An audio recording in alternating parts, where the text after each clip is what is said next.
Assalamualaikum pemirsa Norma Kisah. Kali ini kami akan sajikan kisah sangat menggemparkan. Kehadiran wanita bertato di kajian Gus Ikdam. Sebelum kita mulai jangan lupa subscribe, like, komen dan share. Gus Ikdam, atau nama lengkapnya Agus Muhammad Ikdam Khalid, adalah seorang pendakwah muda asal Blitar, Jawa Timur, yang lahir pada tanggal 27 September tahun 1994. Sejak kecil, ia telah tumbuh dalam lingkungan pesantren yang kental dengan nilai-nilai keislaman. Ayahnya, Kiai Haji Khalid, merupakan pengasuh pondok pesantren Mambaul Hikam II, yang memiliki ribuan santri dan dikenal luas di Jawa Timur. Ibunya, Nyai Haj Lamatul Walidah, adalah sosok perempuan yang mendukung penuh pendidikan agama anak-anaknya. Sejak usia dini, Gus Ikdam telah diperkenalkan dengan Al-Quran, hadis, dan kitab-kitab klasik yang menjadi dasar pemahaman agama Islam. Masa kecilnya banyak dihabiskan di lingkungan pesantren, di mana ia mulai menghafal Al-Quran dan belajar ilmu-ilmu keislaman dari para ulama senior. Ketekunannya dalam menuntut ilmu sudah terlihat sejak usia belia, dan hal ini membuatnya menjadi santri yang disegani. Meski tumbuh dalam lingkungan religius, Gus Ikdam tetap dikenal sebagai anak yang periang dan dekat dengan semua orang, termasuk masyarakat sekitar pesantren. Sifat rendah hatinya membuat banyak orang merasa nyaman berada di dekatnya. Selain belajar agama di pesantren milik ayahnya, Gus Ikdam juga menimba ilmu di berbagai pesantren ternama lainnya, termasuk Pondok Pesantren Al-Falah Ploso, Kediri. Di pesantren ini, ia mendalami berbagai disiplin ilmu keislaman, seperti tafsir, hadis, fikih, dan tasawuf.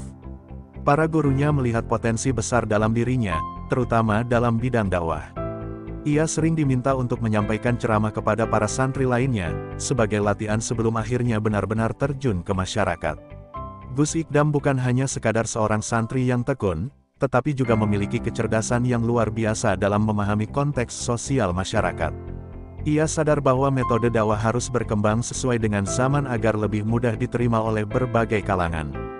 Hal ini yang membuatnya mulai memikirkan pendekatan baru dalam berdakwah. Ia ingin ceramahnya tidak hanya menjadi ritual keagamaan semata, tetapi juga mampu menyentuh hati dan memberikan solusi nyata bagi kehidupan masyarakat. Saat remaja, Gus Ikdam mulai menunjukkan minatnya yang besar dalam dunia dakwah. Ia sering mengikuti ayahnya dalam berbagai acara keagamaan dan melihat langsung bagaimana cara berdakwah yang efektif. Dari pengalamannya ini, ia menyadari bahwa dakwah bukan hanya soal menyampaikan ilmu, tetapi juga bagaimana membangun kedekatan emosional dengan jamaah. Hal ini kemudian menjadi ciri khas dakwahnya di masa depan. Seiring bertambahnya usia, Gus Ikdam semakin aktif dalam berbagai kegiatan keagamaan. Ia mulai mengisi ceramah di beberapa masjid dan majelis taklim di sekitar Blitar dan Kediri. Ceramahnya selalu dinantikan karena cara penyampaiannya yang ringan, penuh humor, tetapi tetap mengandung nilai-nilai keislaman yang dalam. Ia tidak hanya berbicara tentang hukum-hukum agama, tetapi juga mengaitkannya dengan kehidupan sehari-hari, sehingga mudah dipahami oleh masyarakat awam. Ketika media sosial mulai berkembang pesat, Gus Ikdam melihat ini sebagai peluang besar untuk berdakwah. Ia mulai mengunggah potongan-potongan ceramahnya di berbagai platform seperti YouTube, TikTok, dan Instagram. Ternyata, metode ini sangat efektif dalam menarik perhatian masyarakat, terutama kalangan anak muda yang jarang menghadiri pengajian secara langsung. Konten-kontennya yang menarik dan relatable membuat namanya semakin dikenal luas. Salah satu ciri khas ceramah Gus Ikdam adalah istilah-istilah unik yang ia ciptakan, seperti dekengan pusat, yang menjadi viral. Di kalangan jamaahnya, istilah ini semakin memperkuat identitas dakwahnya yang santai, namun tetap bermakna. Gaya bicaranya yang khas, penuh guyonan tetapi tetap syarat makna, membuat banyak orang merasa terhibur sekaligus mendapatkan pencerahan. Ia juga sering menggunakan bahasa sehari-hari yang mudah dimengerti, sehingga dakwahnya bisa diterima oleh berbagai kalangan, mulai dari santri, pekerja, hingga anak muda yang baru mengenal agama. Dalam perjalanan dakwahnya, Gus Ikdam menghadapi berbagai tantangan, termasuk kritik dari beberapa pihak yang menganggap gaya dakwahnya terlalu santai. Namun, ia tetap berpegang teguh pada prinsipnya bahwa Islam harus disampaikan dengan cara yang bisa diterima oleh semua orang. Baginya, dakwah bukan sekadar menyampaikan ilmu, tetapi juga mengajak orang untuk lebih dekat kepada Allah dengan cara yang menyenangkan. Kini, Gus Ikdam dikenal sebagai salah satu pendakwah muda paling berpengaruh di Indonesia. Ribuan orang hadir dalam setiap kajiannya, baik secara langsung maupun melalui media sosial. Ceramah-ceramahnya telah menginspirasi banyak orang untuk kembali ke jalan yang benar dan memperdalam pemahaman mereka tentang Islam. Perjalanan dakwahnya yang penuh semangat dan inovasi menjadikannya sebagai salah satu ulama yang diharapkan dapat membawa perubahan positif bagi umat Islam di Indonesia. Suasana malam itu begitu meriah di salah satu lapangan terbuka di Jawa Timur. Ribuan jamaah dari berbagai daerah telah memadati lokasi untuk menghadiri kajian akbar yang dipimpin oleh Gus Ikdam. Sejak sore, jalanan sekitar lokasi sudah dipenuhi oleh lautan manusia yang datang berbondong-bondong. Ada yang datang bersama keluarga, ada pula yang datang sendiri, berharap mendapatkan pencerahan dari ceramah sang kiai muda yang terkenal dengan gaya dakwahnya yang santai dan menghibur. Acara ini sudah lama dinantikan oleh masyarakat sekitar. Sejak diumumkan beberapa minggu sebelumnya, antusiasme para jamaah terlihat begitu besar. Tidak hanya warga sekitar, banyak juga yang datang dari luar kota, bahkan dari luar provinsi. Bus-bus penuh dengan rombongan jamaah terparkir di sekitar lokasi. Mereka datang dengan semangat, membawa tikar dan bekal makanan untuk mengikuti kajian hingga selesai. Beberapa pedagang kaki lima juga memanfaatkan momen ini untuk berjualan di sekitar area acara, menciptakan suasana yang semakin ramai dan penuh kehangatan. Di atas panggung utama, Gus Ikdam duduk dengan tenang sambil menunggu acara dimulai. Malam itu, ia mengenakan pakaian putih bersih dengan sarung khas pesantren yang selalu menjadi ciri khasnya. Senyum ramahnya menyapa para jamaah yang duduk dengan tertib di depan panggung. Panitia sudah menyiapkan segala kebutuhan, mulai dari sound system, pencahayaan, hingga layar besar agar semua jamaah bisa melihat dan mendengar dengan jelas. Ketika acara dimulai, suasana semakin syahdu. Gus Ikdam membuka kajiannya dengan membaca sholawat, diikuti oleh ribuan jamaah yang ikut melantunkan dengan penuh khusyuk. Suara mereka menggema, menciptakan atmosfer yang begitu menenangkan. Setelah itu, ia mulai menyampaikan ceramahnya dengan gaya khasnya yang penuh humor dan kehangatan. Sesekali, ia menyelipkan candaan yang membuat para jamaah tertawa, tetapi tetap dalam koridor dakwah yang bermakna. Namun, di tengah kajian yang berlangsung khusyuk, sebuah kejadian tak terduga terjadi. Dari arah belakang, seorang wanita bertato dengan pakaian yang mencolok melangkah ke tengah-tengah jamaah. Rambutnya berwarna merah menyala, dan tubuhnya penuh dengan tato dari lengan hingga leher. Beberapa jamaah langsung memperhatikan sosok tersebut dengan tatapan penuh tanda tanya. Beberapa bahkan terlihat berbisik-bisik, bertanya-tanya siapa gerangan wanita itu dan apa yang membuatnya datang ke kajian akbar. Ini, wanita tersebut, yang belakangan diketahui bernama Mondi Tato, tidak menunjukkan rasa canggung sedikitpun. Ia tetap melangkah dengan tenang, mencari tempat duduk di tengah kerumunan jamaah yang masih memandangnya dengan ragu. Beberapa orang terlihat mencoba menjauh darinya, seolah-olah takut akan kehadirannya yang begitu berbeda dari kebanyakan jamaah yang hadir. Namun, Mondi tetap duduk dengan tenang, mendengarkan ceramah Gus Ikdam dengan penuh perhatian. Gus Ikdam yang menyaksikan kejadian ini dari atas panggung hanya tersenyum. Ia tahu bahwa kehadiran seseorang seperti Mondi di majelis ilmu adalah sesuatu yang sangat berharga. Tanpa menghentikan ceramahnya, ia terus berbicara dengan penuh kelembutan, seolah-olah ingin menyampaikan pesan bahwa Islam adalah agama yang menerima semua orang, tanpa memandang latar belakang atau penampilan mereka. Seiring berjalannya waktu, suasana kembali tenang. Jamaah mulai menerima kehadiran Mondi, meskipun beberapa masih terlihat bingung dengan kehadirannya. Namun, yang membuat banyak orang semakin terkejut adalah ketika Mondi tiba-tiba menangis terisak-isak di tengah kajian. Air matanya mengalir deras, dan tubuhnya bergetar hebat. Beberapa orang yang duduk di dekatnya mencoba menenangkannya, tetapi ia hanya terus menundukkan kepala, tenggelam dalam kesedihannya sendiri. Malam itu menjadi malam yang tidak akan terlupakan bagi banyak orang. Bukan hanya karena ceramah Gus Ikdam yang begitu menyentuh, tetapi juga karena kehadiran Mondi yang menggemparkan. Namun, yang lebih mengejutkan lagi adalah kenyataan yang akan terungkap di kemudian hari tentang siapa sebenarnya Mondi Tato ini. Setelah kejadian di kajian akbar tersebut, banyak jamaah yang penasaran tentang sosok Mondi Tato.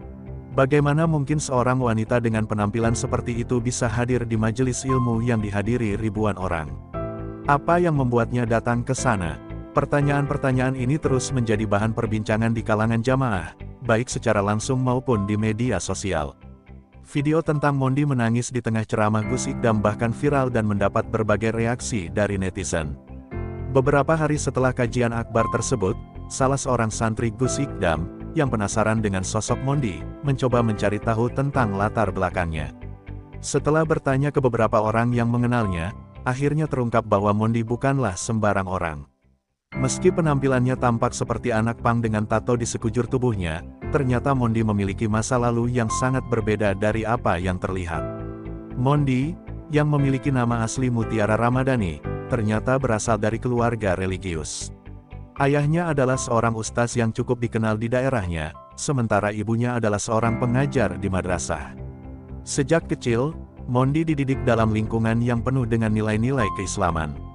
Bahkan, yang lebih mengejutkan lagi, Mondi adalah seorang hafizah, penghafal Al-Quran yang telah menyelesaikan 30 juz sejak usia 14 tahun. Kisah bagaimana Mondi berubah dari seorang hafizah menjadi seorang anak pang dengan tato di tubuhnya adalah sesuatu yang memilukan.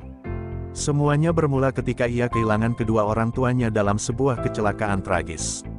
Kejadian itu membuatnya mengalami trauma yang mendalam. Dalam keterpurukannya, ia mulai menjauh dari agama dan mencari pelarian di jalanan. Ia bergaul dengan komunitas anak pang, yang memberinya rasa kebebasan yang selama ini ia cari. Di jalanan, Mondi menemukan dunia yang berbeda.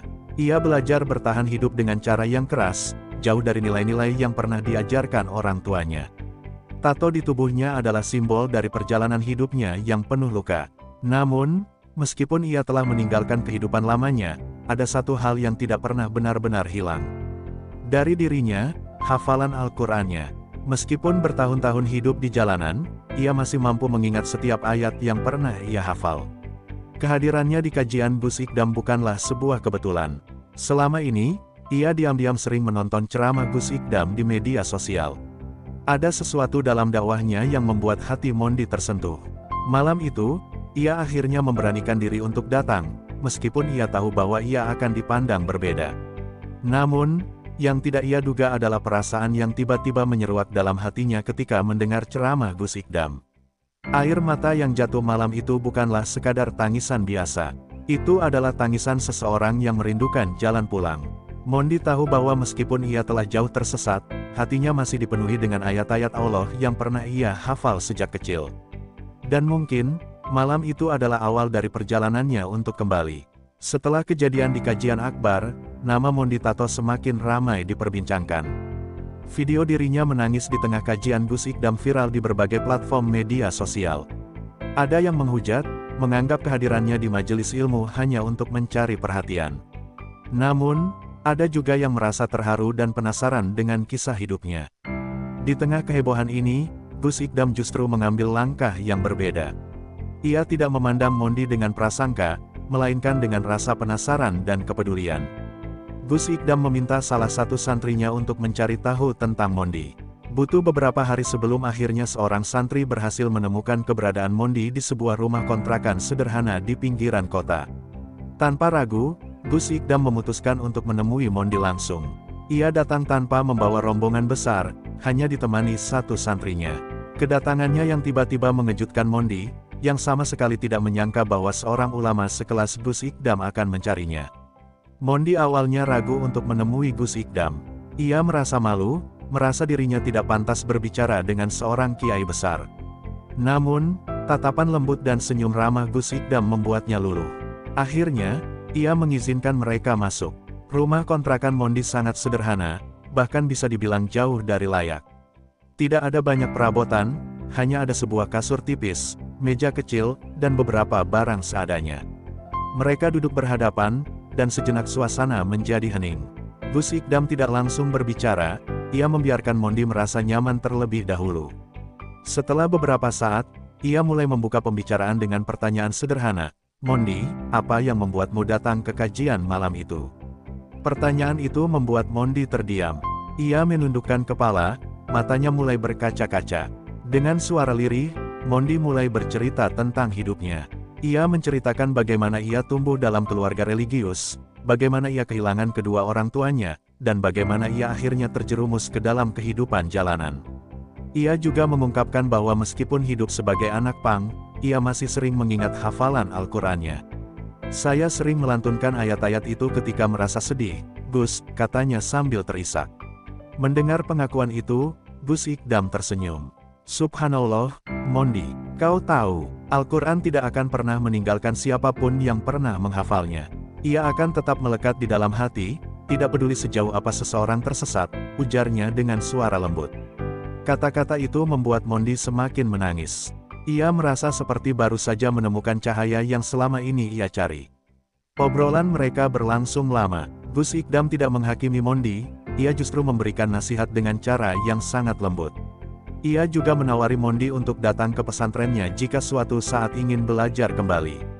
Namun, Gus Ikdam tidak memaksa. Ia tahu bahwa perubahan tidak bisa dipaksakan, harus datang dari hati. Saat Gus Ikdam berpamitan, Mondi hanya bisa menatapnya dengan mata yang masih sembab. Terima kasih, Gus. Saya tidak pernah berpikir bahwa seorang ulama akan datang menemui saya seperti ini, ucapnya pelan. Gus Ikdam tersenyum. Allah tidak pernah memandang rupa atau masa lalu seseorang, Mondi. Yang penting adalah bagaimana seseorang ingin kembali kepadanya. Setelah pertemuannya dengan Gus Ikdam, Mondi merasakan sesuatu yang berbeda dalam hatinya. Ada perasaan yang sulit dijelaskan, seperti panggilan untuk kembali ke jalan yang dulu pernah ia tinggalkan. Namun, di satu sisi, ia masih dihantui oleh ketakutan dan rasa malu. Ia merasa bahwa dosa-dosanya terlalu besar, bahwa orang-orang tidak akan pernah menerimanya kembali ke jalan kebaikan. Hari-hari berikutnya, Mondi menghabiskan banyak waktu untuk merenung. Ia mulai kembali membaca Al-Quran yang sudah lama ia tinggalkan. Awalnya, ia merasa canggung, seolah-olah tangannya sendiri tidak terbiasa lagi menyentuh mushaf. Namun, semakin sering ia membaca, semakin ia merasakan ketenangan yang dulu pernah hilang dari hidupnya. Namun, keputusan untuk berubah tidaklah mudah. Teman-temannya di komunitas Pang mulai mempertanyakan perubahan sikapnya. Mereka melihat Mondi yang semakin sering menyendiri, tidak lagi ikut dalam pesta jalanan, dan bahkan mulai mengenakan pakaian yang lebih sopan. Beberapa di antara mereka mulai menjauhinya, menganggapnya telah berubah menjadi orang yang berbeda. Mondi merasa berada di persimpangan. Ia masih menyayangi teman-temannya, tetapi di saat yang sama, ia merasa bahwa hatinya sudah tidak cocok lagi dengan kehidupan yang selama ini ia jalani. Suatu malam, ia duduk sendirian di kamarnya, menatap langit-langit sambil merenungkan hidupnya. Apa aku benar-benar bisa kembali? Apa aku akan diterima? Pikirnya dalam hati. Di tengah kebimbangannya, ia kembali teringat kata-kata Gus Ikdam, bahwa Allah selalu membuka pintu taubat bagi siapa saja yang ingin kembali. Kata-kata itu memberinya sedikit keberanian. Namun, Mondi masih ragu. Ia tahu bahwa perjalanan ini tidak akan mudah. Akhirnya, ia memutuskan untuk menemui Gus Ikdam sekali lagi. Ia ingin berbicara lebih banyak, ingin mencari jawaban atas pertanyaan-pertanyaan yang terus menghantuinya. Malam itu, ia mengirim pesan kepada salah satu santri Gus Ikdam, meminta izin untuk datang ke pesantren. Keesokan harinya, dengan langkah berat, Mondi pergi ke pesantren Gus Ikdam. Hatinya dipenuhi dengan ketakutan, tetapi juga harapan. Ia tidak tahu apa yang akan terjadi setelah ini, tetapi ia tahu bahwa ia harus mencoba. Ketika Mondi tiba di pesantren, suasana terasa begitu berbeda dari tempat-tempat yang biasa ia kunjungi. Udara terasa lebih sejuk, dan suara lantunan ayat suci terdengar dari berbagai sudut. Ia merasa seperti berada di dunia yang benar-benar asing, tetapi di saat yang sama, ada sesuatu yang menenangkan di dalamnya. Santri yang menjemputnya membawanya langsung ke kediaman Gus Ikdam. Saat melihat Mondi datang, Gus Ikdam tersenyum hangat. Mondi, aku sudah menunggumu, katanya. Mondi terkejut mendengar kata-kata itu. Ia tidak menyangka bahwa Gus Ikdam begitu yakin ia akan kembali. Tanpa banyak basa-basi, Mondi langsung mengungkapkan isi hatinya. Ia mengaku bahwa ia ingin berubah, tetapi ia tidak tahu bagaimana caranya. Saya takut, Gus. Saya takut orang-orang tidak akan menerima saya, ujarnya dengan suara lirih. Gus Ikdam mendengarkan dengan sabar, lalu berkata, perubahan memang tidak mudah, Mondi. Tapi yang terpenting adalah niatmu. Jika niatmu tulus, Allah akan membukakan jalan. Kata-kata itu membuat Mondi merasa lebih tenang. Untuk pertama kalinya dalam hidupnya, ia merasa ada seseorang yang benar-benar memahami dirinya. Gus Ikdam kemudian menawarkan Mondi untuk tinggal di pesantren untuk sementara waktu. Ia ingin Mondi merasakan kembali suasana kehidupan Islami, Tanpa paksaan, hanya agar ia bisa melihat apakah hatinya benar-benar ingin kembali ke jalan itu. Mondi ragu sejenak, tetapi akhirnya ia setuju. Malam itu, Mondi tidur di pesantren dengan perasaan yang campur aduk. Ia tahu bahwa ini adalah langkah pertama dalam perjalanannya menuju perubahan. Namun, ia juga tahu bahwa perjalanan ini masih panjang dan penuh dengan ujian. Hari pertama Mondi di pesantren terasa begitu asing. Ia terbangun oleh suara azan subuh yang berkumandang dari masjid pesantren. Sudah lama ia tidak merasakan suasana seperti ini. Dulu, saat masih kecil, ia selalu bangun subuh untuk salat bersama keluarganya.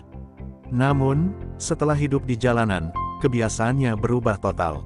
Hari-harinya dihabiskan dengan begadang dan tidur di mana saja ia bisa menemukan tempat berteduh. Dengan ragu, Mondi berjalan menuju masjid. Para santri yang melihatnya tidak bisa menyembunyikan rasa penasaran mereka. Seorang perempuan bertato, berpakaian sederhana tetapi masih terlihat berbeda dari mereka, datang ke pesantren. Bisik-bisik mulai terdengar, tetapi Mondi mencoba untuk tidak memedulikannya. Ia hanya fokus pada langkah kakinya menuju tempat wudhu. Saat salat berjamaah, Mondi merasa hatinya bergetar. Sudah lama ia tidak berdiri dalam saf bersama orang-orang yang beribadah dengan penuh khusyuk. Saat imam membaca ayat-ayat Al-Quran, ia merasakan sesuatu yang berbeda di dalam dirinya. Ada kehangatan yang perlahan menjalar ke hatinya. Ia hampir menangis, tetapi ia menahannya agar tidak menarik perhatian. Namun, setelah salat, beberapa santri wanita mulai bertanya-tanya tentangnya. Ada yang bertanya dengan nada ingin tahu, tetapi ada juga yang terdengar meremehkan. "Kamu serius mau tinggal di sini? Bisa betah?" tanya seorang santri dengan nada sinis. Mondi hanya tersenyum kecil. "Aku tidak tahu, aku hanya ingin mencoba," jawabnya pelan. Ujian pertama Mondi bukan hanya datang dari lingkungan pesantren, tetapi juga dari dirinya sendiri. Ia masih berjuang melawan kebiasaan lamanya. Ada saat-saat di mana ia merasa ingin kembali ke kehidupannya yang dulu. Tidak mudah baginya untuk beradaptasi dengan aturan-aturan pesantren. Namun, setiap kali ia merasa goyah, ia mengingat kembali alasan mengapa ia datang ke sini. Gus Ikdam selalu mengingatkannya bahwa perubahan tidak harus terjadi dalam semalam. "Mondi, Allah melihat usahamu. Yang penting adalah kau mau mencoba. Jangan takut gagal," katanya suatu hari saat mereka berbicara di serambi masjid. Kata-kata itu selalu terngiang di benak Mondi setiap kali ia merasa ingin menyerah. Setelah beberapa hari di pesantren, Mondi akhirnya mulai merasa sedikit lebih nyaman. Ia mulai mengikuti kegiatan santri, walaupun tidak semua. Ia sering duduk sendiri di pojokan masjid, membaca Al-Quran pelan-pelan. Para santri lain mulai melihatnya dengan sudut pandang yang berbeda. Ada yang mulai menerima kehadirannya, tetapi masih banyak yang tetap memandangnya dengan curiga. Suatu malam, dalam sebuah pengajian kecil yang diadakan Gus Ikdam untuk santri-santrinya, Gus Ikdam tiba-tiba menatap Mondi dan bertanya, "Mondi, kau pernah menghafal Al-Quran, bukan?" Pertanyaan itu mengejutkan semua orang. Para santri yang selama ini meragukannya menoleh dengan penuh keterkejutan. Bagaimana mungkin seorang wanita bertato seperti Mondi pernah menghafal Al-Quran? Mondi terdiam. Ia tidak tahu apakah ia harus menjawab atau tidak. Namun, tatapan lembut Gus Ikdam membuatnya merasa aman. Akhirnya, dengan suara pelan, ia mengangguk. "Ya, Gus, dulu, sebelum orang tuaku meninggal, aku adalah seorang hafizah. Tapi setelah kehilangan mereka, aku kehilangan segalanya, termasuk hafalanku." Para santri mulai berbisik-bisik. Beberapa dari mereka terkejut, bahkan ada yang mulai merasa malu karena telah menilai Mondi dengan buruk. Gus Ikdam tersenyum. "Subhanallah, Mondi, kau tahu, hafalan Al-Quran itu tidak pernah benar-benar hilang. Ia hanya tertidur di dalam hatimu.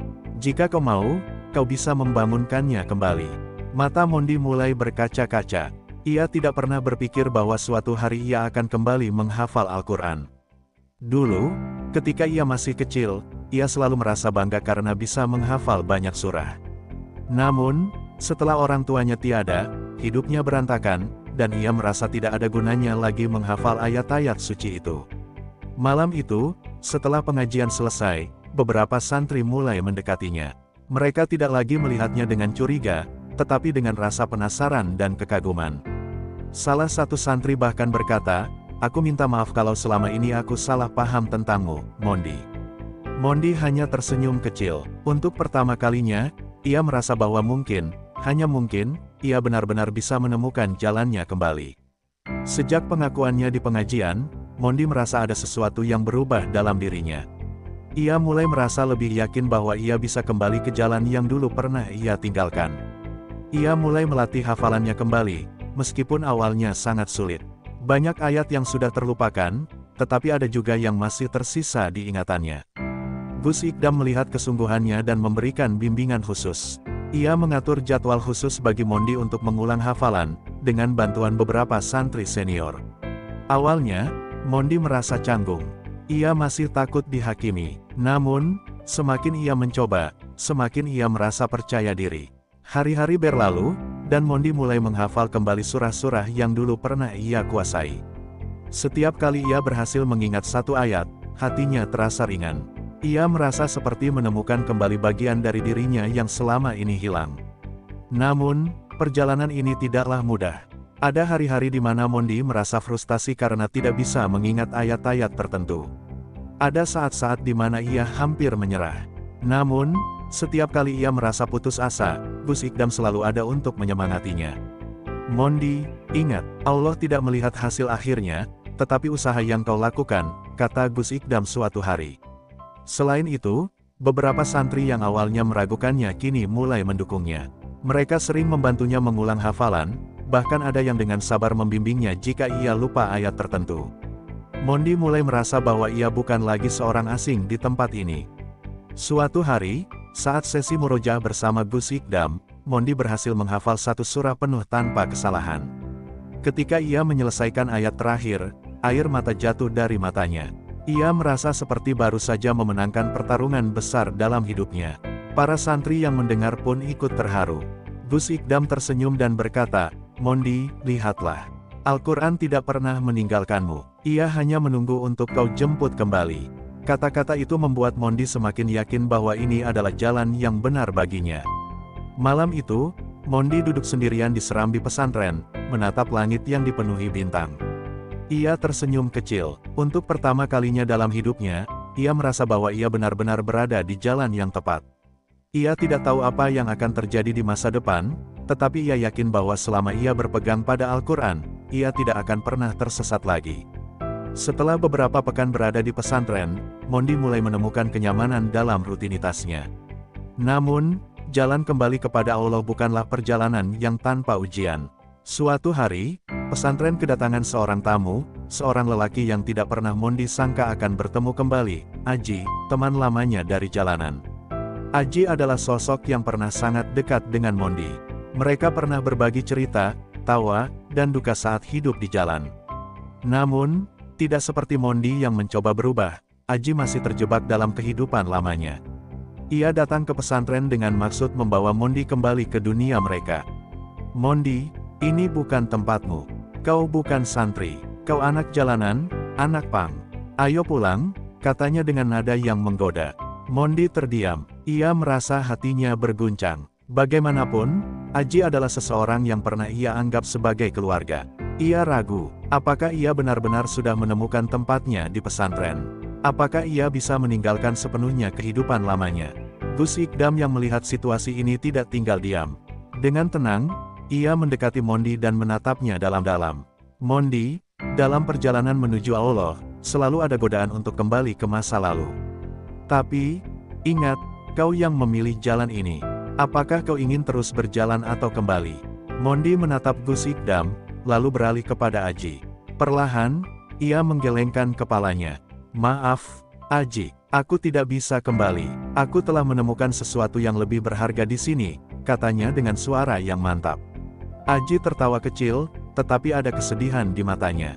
Baiklah, Mondi, kalau itu pilihanmu, aku harap kau bahagia. Tanpa berkata apa-apa lagi, ia berbalik dan pergi. Mondi menghela napas panjang. Ia tahu, ini bukan akhir dari ujian yang harus ia hadapi. Bab 11, menghadapi cibiran dan penerimaan. Meskipun beberapa santri mulai menerimanya, masih ada sebagian yang sulit menerima kehadiran Mondi. Setiap hari, ada bisik-bisik yang menyebutnya, wanita bertato, anak pang, atau mantan anak jalanan. Suatu hari, saat ia sedang berjalan menuju masjid, ia mendengar dua santri berbicara di belakangnya. Apa pantas dia ada di sini? Bagaimana kalau dia hanya pura-pura berubah? Salah satu dari mereka berbisik. Mondi berhenti sejenak, merasa dadanya sesak. Ia ingin menegur, tetapi ia tahu itu tidak akan mengubah apapun. Ia memilih untuk diam dan berjalan lebih cepat.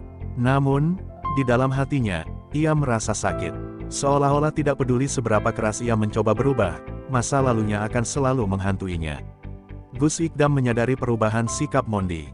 Malam itu, ia memanggil Mondi ke serambi pesantren. "Mondi, kau tahu kisah Umar bin Khattab?" tanyanya. Mondi mengangguk pelan.